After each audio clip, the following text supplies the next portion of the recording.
Welcome back, ladies and gentlemen, to Let's Play Halo 2. This is episode number 4, and let's jump right into it.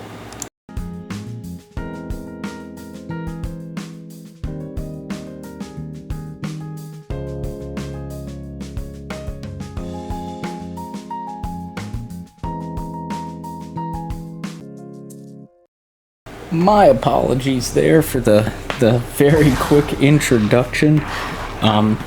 I cut that a lot shorter than I was originally anticipating, so I apologize for jumping right into it. But I do think it's a good change of pace here for the episodes.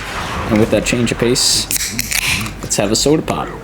So last we were playing as the Master Chief, which is who we played as the whole last game. But here we're going to get a shake-up. As you can see, these are the Brutes. They're a new form of Covenant that is introduced in this game. And this is sort of following up on the alien here who, quote-unquote, let the elites down last game. We're going to be following up with him, seeing what he's up to before we jump into whatever it is that we're going to be doing here. There's the elite guards. I don't know if you remember them from the last game. I think they appeared once or twice in the last game. They were like the high end of the soldiers. They protect the people. The prophets, I believe they're called in this game, like the three main elites here, who are set to be the ruler over all the Covenant.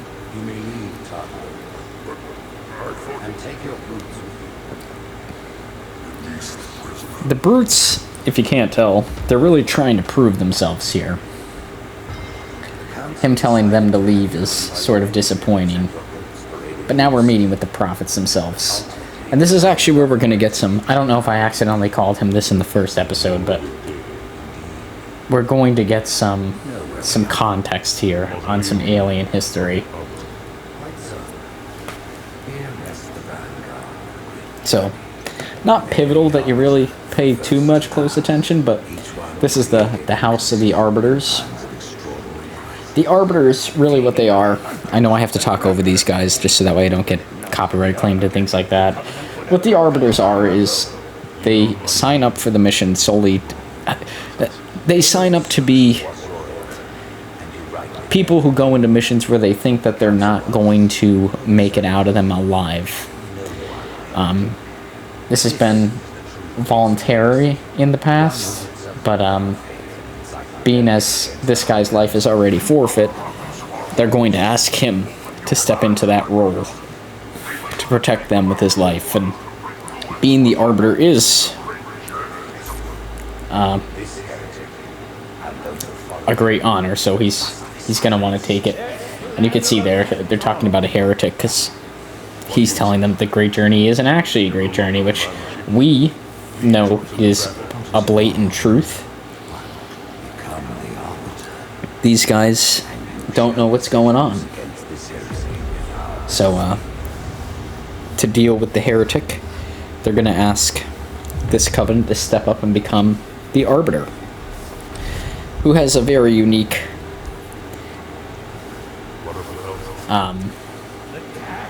clothing, I guess armor I would call it. He has a very unique armor style. He's seen as like one of the highest ranks, but also like he goes into battles knowing that his life really doesn't mean much. Like, he's supposed to lay it all down on the line. He's supposed to go out fighting, if that's what it calls for. He's essentially hired to go on the missions that they almost know the survival... Oh, there's a pupper. They almost know that the survival rate is going to be close to zero. Sort of an ancient... The Arbiter's always taken on this role, and now our guy's taking on the role of the Arbiter.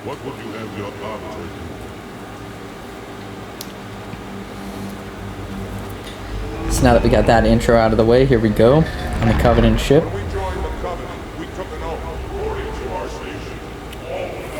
Now you get to sort of see like what they go through, like prior to a mission here. You know, we've seen it on the Spartan side. Now we're getting to see it on the Covenant side, which is cool because you got the little guys. Look at them. Look at these little guys. They're going to start digging with each other, I'm pretty sure. Yeah, look at him. He's like screwing with the guy in front of him.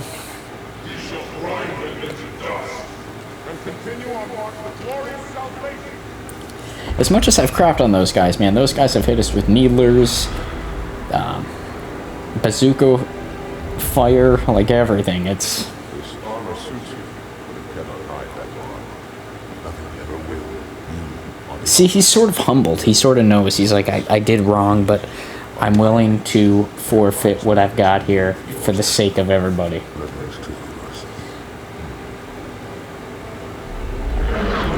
I gotta give it's a noble cause. They just don't know that what they're fighting for is malarkey at this point, right?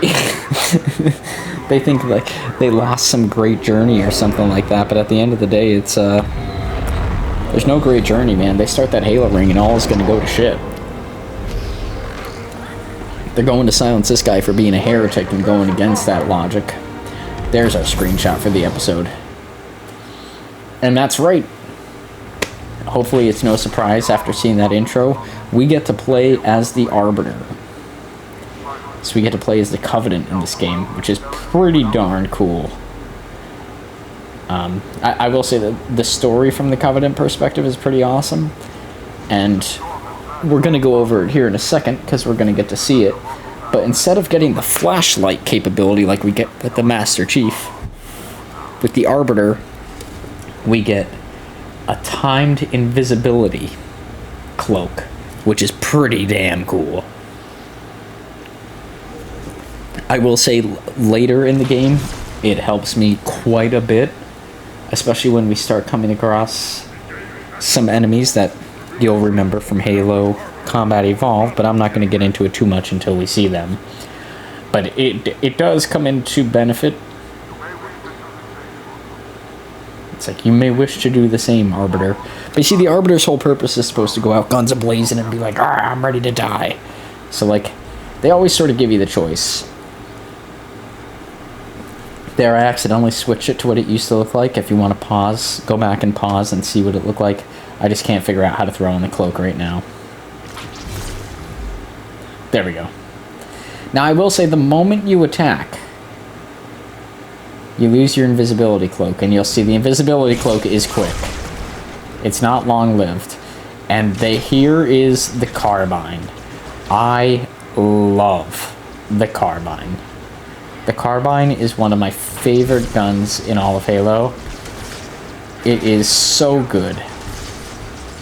It's not even like it's superior to any way. It's just like, compared to what the elites are usually rocking up with, it is such a solid weapon choice. I will say I'm like a bit confused and out of my element as soon as I start playing as the Arbiter in these games, because I never know like who to aim for, because I've spent a game and a half aiming at aiming at the Covenant as a whole, and now the Covenant are on our side, so we don't want to kill them. We only want to kill the bad Covenant, which can be confusing.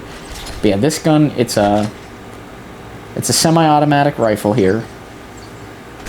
It has a little bit of an aim down, as you saw there earlier. But man, this thing kicks butt. It is perfect. Like, it fills out the roster for me in terms of what the Covenant needed as a weapon, because they really didn't have anything like this. Like, the plasma rifle is kind of good, but it's sort of like an SMG in a way. This is like a true rifle.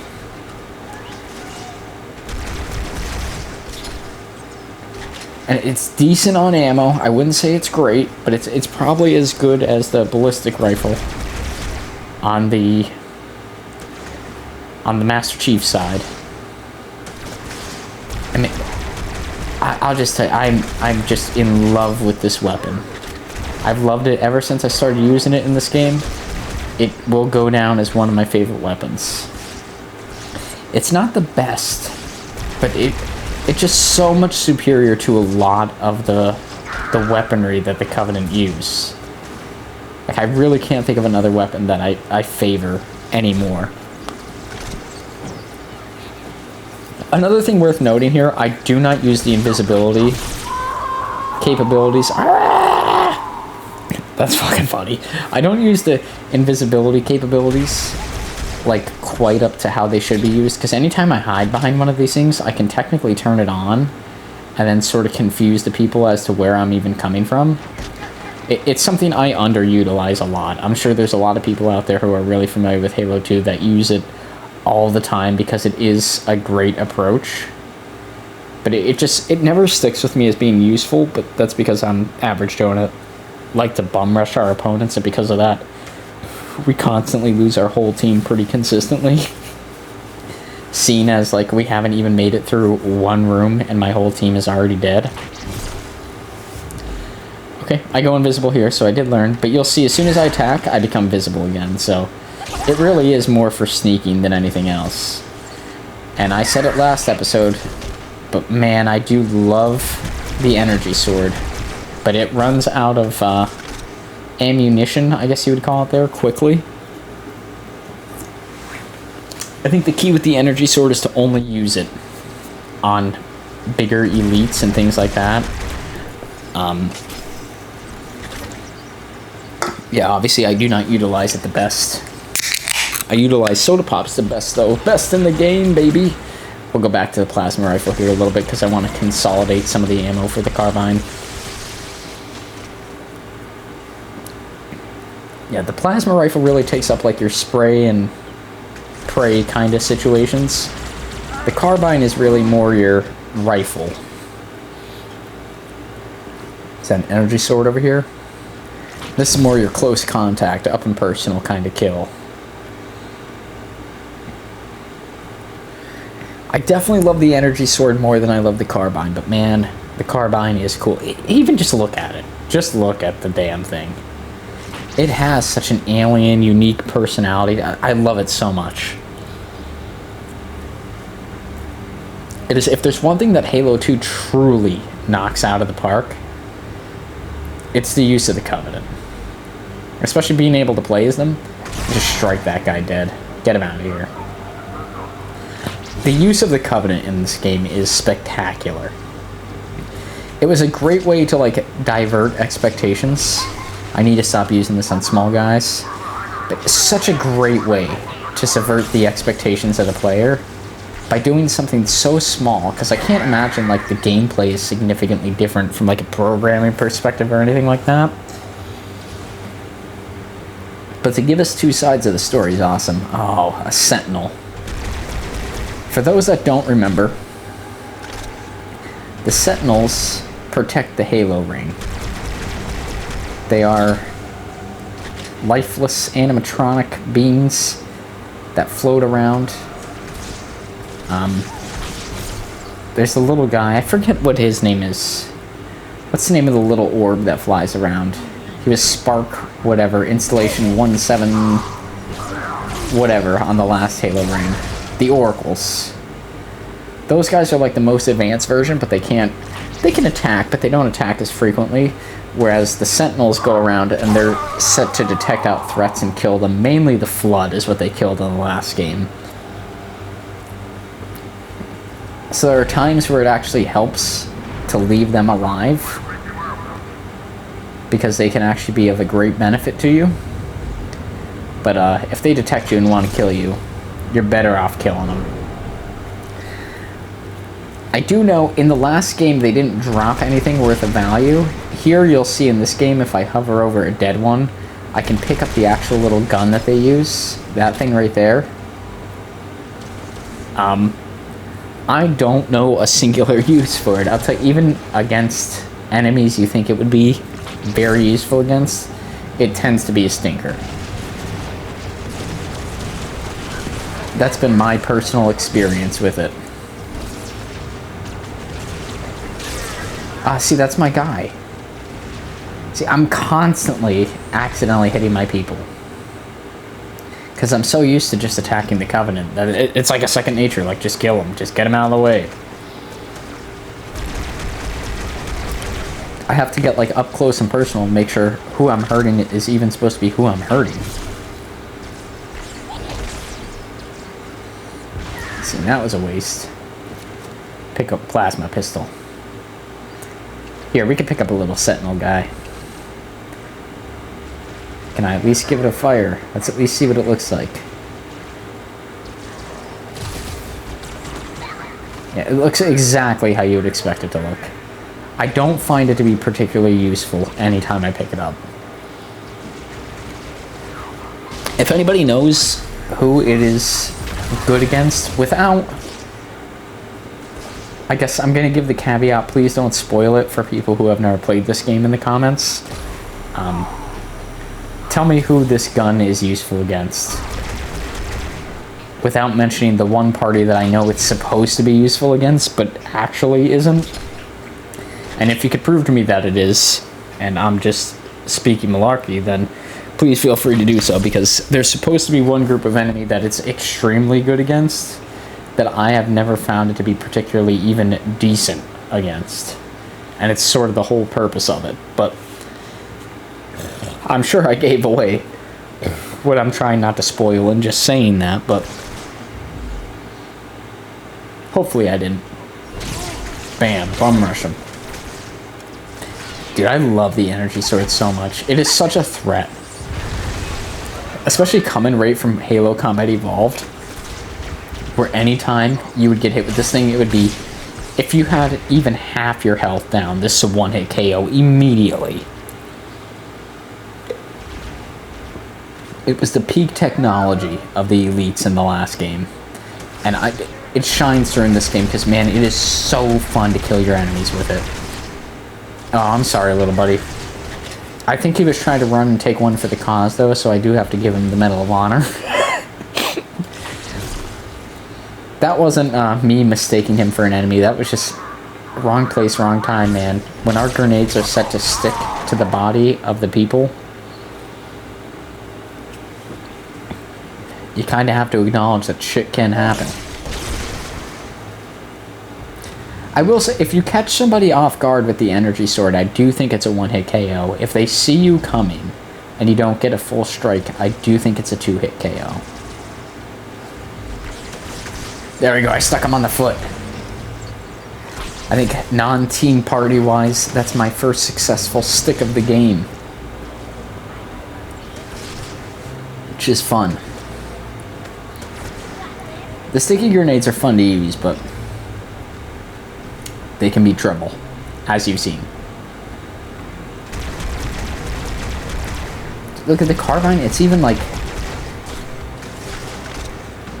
even the how many hits it takes to kill somebody is pretty damn solid compared to other guns. I don't know, no, I am in love with the carbine. Throw a grenade. I don't know if that stuck to him, but I think it definitely did him damage. Pretty sure he's dead. Oh, there's a whole shitload of them over here. Hide, hide. I don't think all these little barrels I'm looking at are explosive too, like these little blue... Oh shit. Okay, my health is getting low. I need to get the hell out of Dodge. Kill this guy. Okay, I'm out of ammunition, but hide in here. This is like a track, so if you just keep walking against it, you'll never fall into the hole, but if you stand still, you will fall into a hole.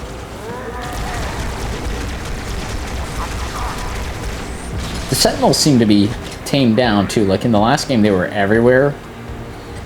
Now it seems a little bit... It's a little lax. I was going to pick up a Needler there for old time's sake, but man, do the Needlers suck. Just the amount of bolts you need to get off against your enemy in order for them to actually do peak damage kind of blows. That's my 2 cents on the Needler. And I think, yeah, I tried to go invisible there and froze for a second. This game can be fun. I think if I hit him while he wasn't paying attention, it would have been a one-hit kill too, but it's beside the point at this point in time.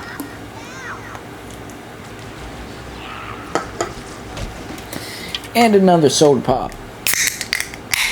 We're doing episodes 3 and 4 back to back here, so hopefully my loosey-goosey nature is carrying forward in this episode.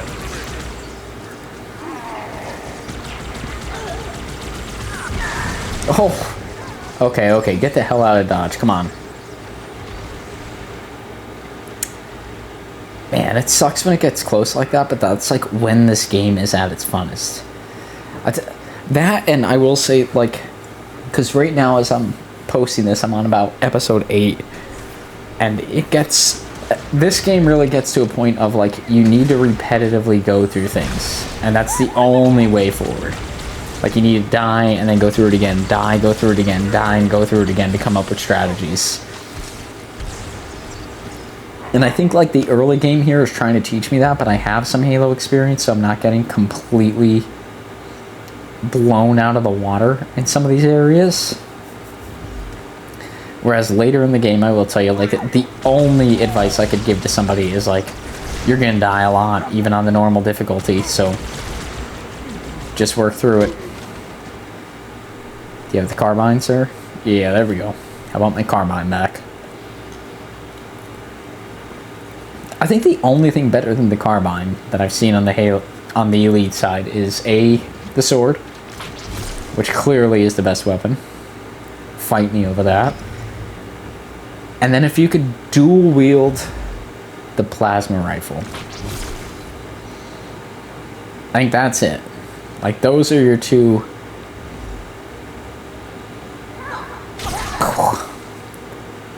Kapow! Kapow! These things will blow up if you shoot them. So you gotta be careful there. Probably would have been smarter to go in there. But I kind of want to attack the outside front first.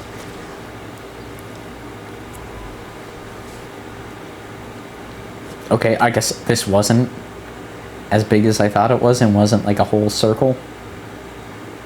Why are you standing down there? See, if they don't see you, it's a one-hit KO. Which is why, as Master Chief, I die all the goddamn time from it.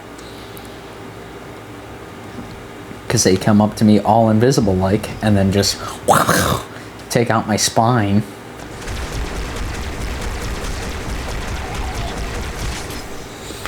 Hopefully the noise isn't bleeding too much into this video. I do know I had to turn down my air conditioners, but I can't turn them off. This time of year, we got some heat waves coming through for the 4th of July. I kind of love and hate that you can see the needles in this game as they hit you as well, too. Oh, man. That guy actually stood a decent chance of hurting me. God, I love that. Every time I whip it out, man, it's... Dude, it's like the same feeling I feel like Obi-Wan Kenobi would get as he pulls out his lightsaber. Just... Oh! There goes the heretic. I don't think I could do anything. He's going to send a group of people in here. Just how he rolls, I guess. Just make quick work of this. Oh! Lucky not to freaking die. Damn, man. Yeah, I think it's worth chilling out here a second. The Sentinels are back. Of course they are. I'm not even going to deal with all that mischief. Let's just go. These ghosts look like significantly different. I don't know what the heretic did, if he has like a custom paint job that he throws on his ghosts or whatever. But these ghosts look sick. I don't know if like different ghosts look different depending on the planet or like their affiliation. Like if this is like the Empire or...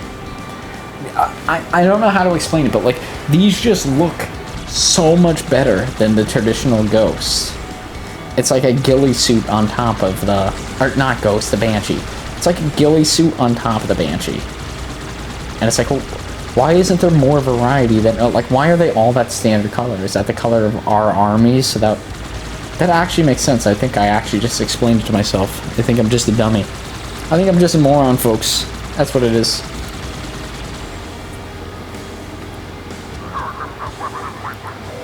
But still, they look so much cooler like that. I did want to play around. I do know there's like... I think there's like a yellow beam or like a green beam you could shoot from the Banshees. I know you could like do quick 180s like we did in the last game. But to be honest, like in the middle of a mission, as I'm trying to stay alive and half of my Banshees already... Like that thing right there. I do know there's a way to do that, and it's just a simple button, but I don't want to accidentally jump out of the Banshee. So I'm not even going to attempt it this episode. But it kind of sucks that I'm not going to, because I don't feel like there's another opportunity to do so. I think this may be one of the only times we actually get to utilize the Banshee in all of its glory in this Let's Play. Like, this is the main mission that makes use of it. I'm dead certain on that. There's no other mission that dives into even, like, a quarter of the detail of using the Banshee as, like, a critical point in the mission.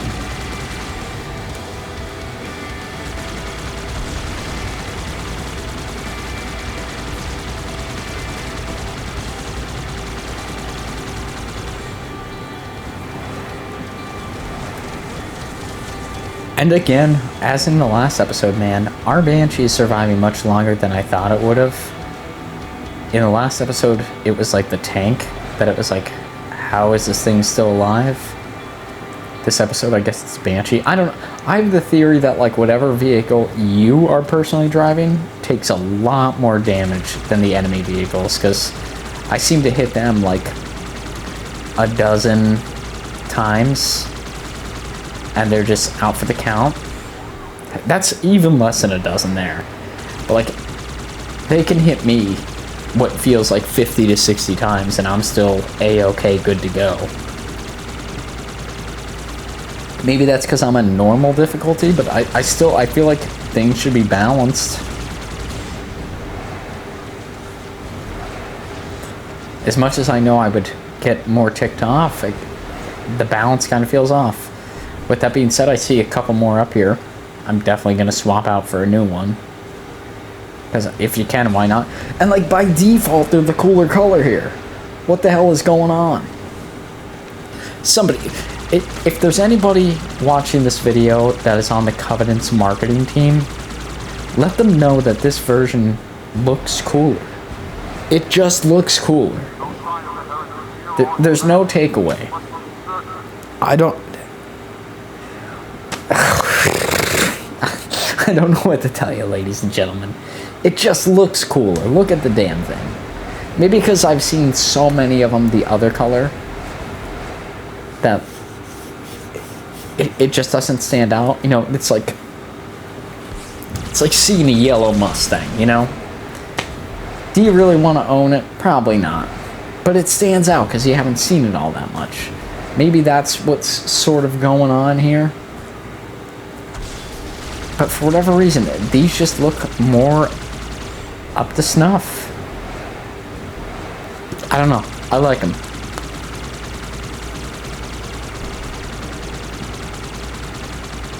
Let's blow them away.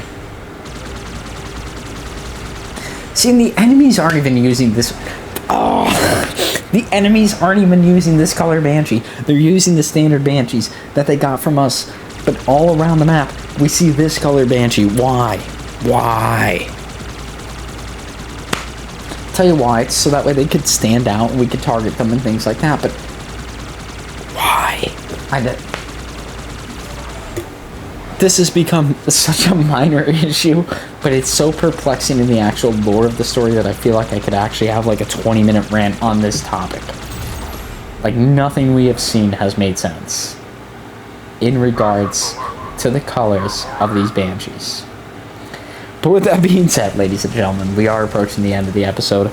I hope you liked this episode, even though it was a little bit of a ranty one. I will admit, I did 2 episodes back to back, so I had quite a few soda pops in that process, but I feel like my rants were pretty well rounded there, and hopefully were at least entertaining for yourself. If you like this episode, please feel free to like, comment, subscribe. All those great things are greatly beneficial for myself and are free to do on your end. So, really no harm, no foul there. And, yeah, we'll see you back here on the next one, where we will continue as the Arbiter and continue on our missions here to take care of the quote-unquote heretic. So that way we can continue on the great journey, as the Covenant likes to say. But until then, folks, we'll see you on the next one, and as always, peace. Peace out, Girl Scout. We're gonna clear this spot so we can land, and then we can take on the heretic.